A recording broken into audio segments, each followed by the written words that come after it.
back to the David67 Celtic News YouTube channel for today, Monday the 4th of September.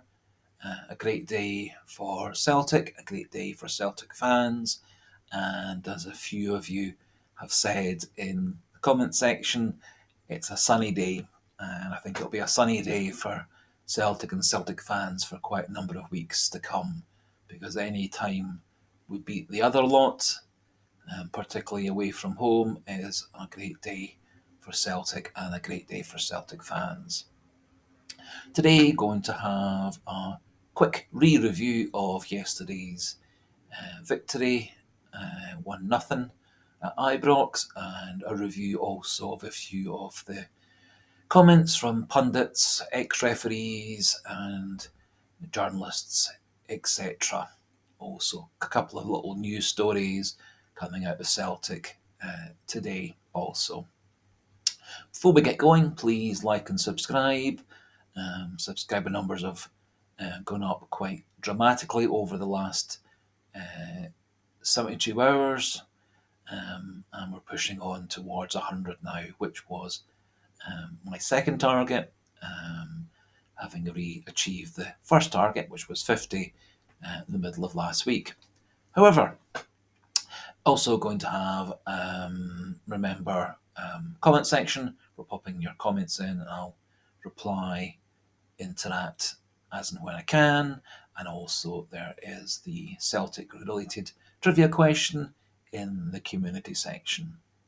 So, Celtic got a well-deserved 1-0 victory yesterday at Ibrox. Possession was 50-50. Celtic had more shots on goal. Rangers had more shots, but they were rarely ever troubling Joe Hart. Joe Hart really only had one proper save to make, which was when he came out to block Danilo's shot with his chest. Lammers did get past Hart, but Lammers' angle was so tight, he would never have got it in, even had he been able to shoot straight, which he didn't. And also Lagerbielke was covering over anyway. In the first half, we could easily have scored 3 goals by Kyogo. In the second half, of course, Kyogo probably should have squared it to Maeda rather than shooting himself for the top left-hand corner with his top right-hand corner with his left foot. I think had he squared it to Maeda practically would have had an open goal to score into.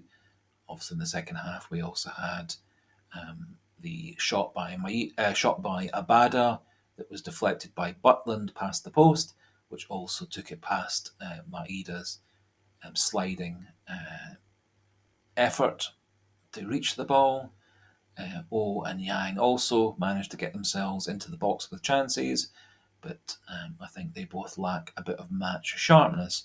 However, they're both away on international duty with South Korea, and so I think by the time they come back, they'll be fully match ready, fully match fit, which I think is great for Celtic, as I think both are good impact players off the bench for us. Man of the match officially was Liam Scales, which I think is fair enough. I think he surprised people with how well he played, particularly in the second half. I think he and Lagerbielke were struggling because this was only the second time they'd ever played together in a proper match, and I think quite a lot often they were uncertain of whose ball was whose man was who, which I think was why a few times Rangers got over the top. Happily, each time Joe Hart came out to block the ball, clear the ball in his sweeper-keeper role. I think Lagerbielke got a wee bit more criticism than was deserved.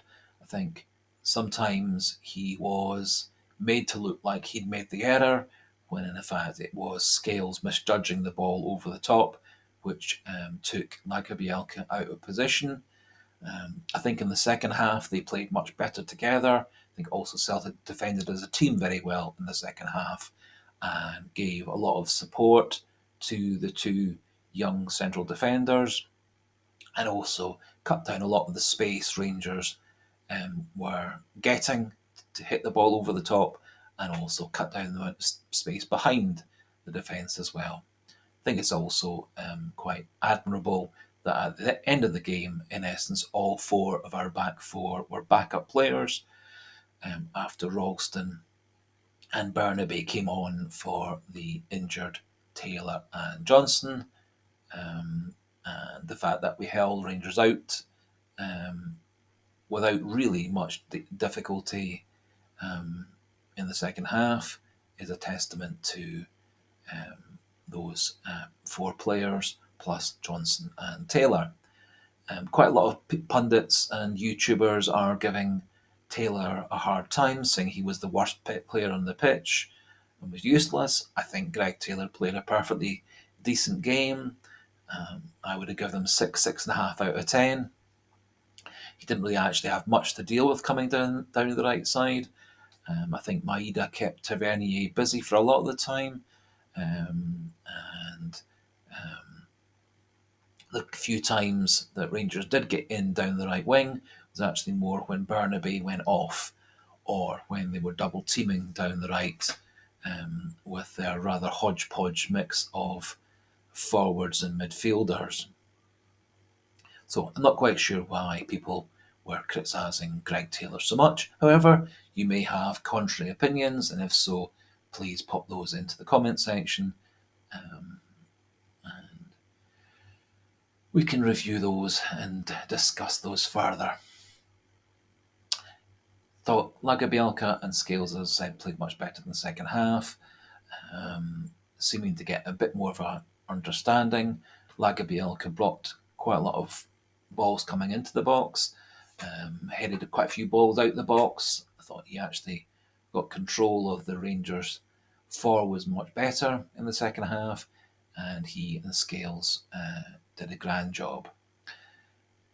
Callum McGregor, especially in the first half, was back to his usual self, controlling the match. I think Celtic created more space for McGregor to play into and out of. O'Reilly seemed more keen to come back for the ball or to take Rangers midfielders away to create space for McGregor to go into and to pass into. Quite a lot of nice triangular patterns with McGregor and the fullbacks and the two centre-backs. David Turnbull, for me, was rather anonymous yet again. I thought Thiago Holm, when he came on, was much better. Abada, a bit quiet, but Maeda had a good game, I thought. Kept Tavernier busy, more intelligent with his runs, covered back to help out Taylor and the left side of defence, which was good, and was more back to his usual self. McGregor, in his interviews, was saying that Rodgers had slightly simplified the tactics, and I think this has helped Celtic a lot, and I think they were back to their more aggressive, pacey self, some quick passing, some quick thought, and some nice interactions and movements, particularly that one where McGregor broke it. Tremendous pass inside the left back for Abada, who then crossed to Kyogo, who probably really should have scored from 6-7 yards out. But happily, when the third chance was presented to Kyogo, he scored the goal that won the match. All in all, great result, great team effort. Maybe not the best performance, not vintage Celtic, but lots of good things to take home. And going into the international break, I think Celtic can go there on a high. Also, over the 2 weeks of international break, should give a few players a bit more match practice, such as the two South Koreans and Paulo Bernardo, who's off on under-21 duty. Hopefully, none of our players who are away for international matches will come back injured. I think it also allows people such as Tilio, Johnston, Taylor, um, Tati all to recover from injury and be back fully fit for the Dundee match after the break. Also allows Lewis Palmer, Phillips, and Paulo Bernardo all to get more into the swing of things with Celtic, which I think is going to be important over the next 6 months or so. Not unexpectedly, quite a lot of debate regarding the Rangers disallowed goal for the obvious foul by Dessers on Lagerbielke. To the most part, this split down the Celtic Rangers line, where ex-Celtic players such as Lennon, Sutton, Mulgrew all sided with it being a foul. Ex-Rangers players such as McCoist and Boyd and McCann all thinking it was unfair. Thought also quite as can often be the case when you have ex-players being pundits, they seem to ignore the fact that there are laws in football, and whether you like it or not, the laws of football are the laws of football, and that's what referees have to referee to. The laws of football are constantly being changed. A lot of people do find the new handball rule confusing. A lot of people find offside at times very confusing. And I think also the redefinition of what's a foul tackle, what's not a foul tackle, and also recklessness when it comes to yellow and red cards is rather confusing. However, the referees are all fully trained in this. The referees know the laws and interpret them to the best of their abilities. There was contact between Dessers and Lagerbielke. Dessers got his foot in, preventing Lagerbielke kicking the ball out. There was then contact between Dessers and Lagerbielke. Lagerbielke then fell over. It wasn't a dive. He was knocked over by Dessers. Lagerbielke's, in essence, tripped over his own legs and tripped over Dessers at the same time. People were saying, but Lagerbielke didn't appeal straight away. McGregor didn't appeal. Well, that's because they were chasing after Dessers and Roof to try and stop the goal being scored. McGregor did go straight to the referee after the goal to lodge his protest. Happily, the VAR referee, Alan Muir, did look at it again, asked Don Robertson, the referee on the pitch, to have a look at it again, and lo and behold, the goal was disallowed. In essence, one referee watching on television with the benefit of slow motion replays and close up cameras said there was illegal contact by Dessers on Lagerbielke, and with the benefit of seeing those slow motion replays and close up action, Don Robertson, the referee on the pitch, fully agreed. He did have the option of saying no, that he disagreed with Alan Muir, that he thought that wasn't sufficient under the laws to be called a foul, but the laws were correctly interpreted. And that's been actually the statement made by most referees, apart from one that I've heard, who has a podcast every Monday where he criticises referees right, left, and centre, criticises VAR right, left, and centre, 9 times out of 10, without really actually justifying his opinion, simply giving his opinion and hoping the fact that he used to be a referee in Scotland a few years ago as being justification that he is the oracle of all truths regarding refereeing decisions. Most referees who've had a look at it and have talked on radio, TV, etc., have said that the VAR and the referee on the pitch made the right decision in the end, which is what VAR is for.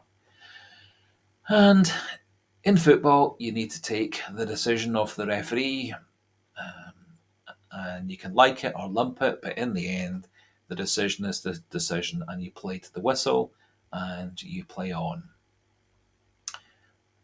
Quite sad that Michael Beale was so disappointing in his comments after the match. In general, when Celtic have had a poor performance, Brendan Rodgers, Ange Postecoglou, Martin O'Neill, Gordon Strachan, etc., put their hand up and say, "Yep, it's my fault. I got the tactics wrong. It's my fault. I shouldn't have played such and such," or Callum made a mistake, or Gustav should really have done this, or CCV should really have done that. In essence, you put your hand up, you admit that you got it wrong, that you didn't play well enough. However, Beale, as always, blames the referee, blames bad luck, says they were much the better team, deserve far more out the match. Well, they got what they deserved, which was nothing, because their key players didn't play well. Their tactics were wrong. They're confused. They've got a lot of players in, only I think two of whom played, which I think says a lot. I don't think they are as much of a challenge as they think they are, or other people say they are. And in the end, with about half or two-thirds of our best 11, we beat them, and we beat them soundly. And the score could have been a lot more comfortable for Celtic had Kyogo and Abada and O had a bit more luck or skill with their final shots. However, when the chips were down, Celtic's players played well, made the key moves, made the key decisions, and Kyogo scored a wonderful goal to win the match. So, great day for Celtic, great result for Celtic. Sunny days are here again, as they say in the song, and Rangers have all the problems to solve. Moving on, a little bit of news had been that Celtic had been potentially looking at Kasper Schmeichel.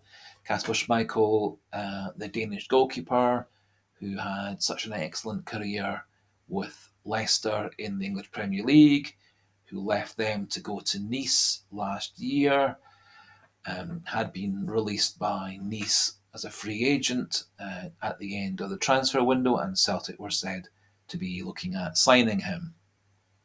However, overnight news is that Schmeichel is on his way to Anderlecht in Belgium, and having had a closer look at the last year of Schmeichel's career in Nice, it does appear that he's had a lot of disputes with teammates, with management, has struggled with his weight control, has been poor turning up for team meetings and practices, and also his goalkeeping form for Nice had actually been quite poor, which is why Nice had brought in a new goalkeeper and then released Schmeichel. The indications are that Celtic are looking at Kelleher, the number 2 goalkeeper at Liverpool, and I think he pretty much ticks all the boxes I would want in a goalkeeper to come in to Celtic.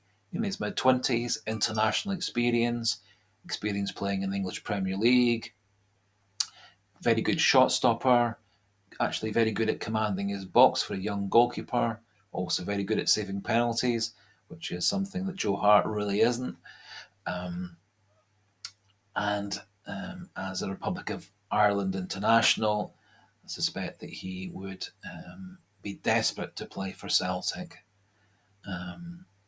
And the gossip is that he is very keen to come to Celtic, and Celtic apparently did make inquiries with Liverpool as to whether Kelleher was available, and was told that he wasn't available. I think Liverpool were wanting to wait to see whether Alisson Becker, their Brazilian goalkeeper, was tempted by going off to Saudi football, which hasn't come through just yet. And so I do wonder whether over the next year or so that Celtic and Liverpool come to some form of agreement on transfer fee, etc. As Kelleher does have a couple more years at least on his contract at Liverpool, and so we may well need to shell out a reasonably big transfer fee, but we'll see how that develops over the next few months or so. No other news stories coming out of Celtic at the moment, which is to be expected with the international break coming up. So we'll leave things there. Thanks for listening. Thanks for watching. Please do like and subscribe. See if we can get the numbers past 100. Do have a wee go at today's trivia quiz question. Feel free to pop comments and opinions into the comment section to go with this video as well. So, goodbye and hail, hail.